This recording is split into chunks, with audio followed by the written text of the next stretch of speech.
Of course, we do want to be a profitable company, but profit can never come at the expense of the people or the planet.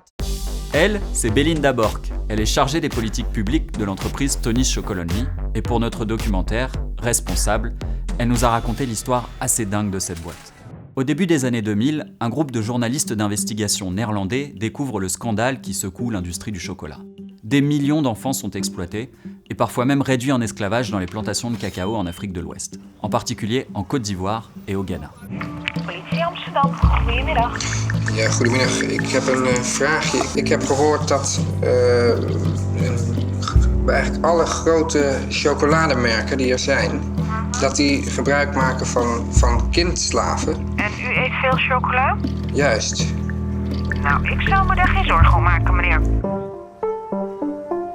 En poursuivant leur investigation, les journalistes s'aperçoivent qu'aucune des multinationales qui achètent et transforment ces fèves de cacao en chocolat ne se soucie de l'exploitation illégale de ces enfants. Et ce, malgré un protocole d'accord pour y mettre fin, qu'elles sont plusieurs à avoir signé. Pire, elles se dédouanent de toute responsabilité. Après avoir tenté en vain d'obtenir des réponses face à ce mutisme sélectif, ils se disent que le meilleur moyen d'éradiquer cet esclavage moderne dans les plantations de cacao est tout simplement de créer une entreprise. C'est comme ça qu'est né Tony's Chocolonely en 2005. Leur ambition, prouver qu'il est possible de fabriquer du chocolat et d'être rentable sans exploiter qui que ce soit. La suite est à découvrir dans le nouveau documentaire de Welcome to the Jungle, Responsable.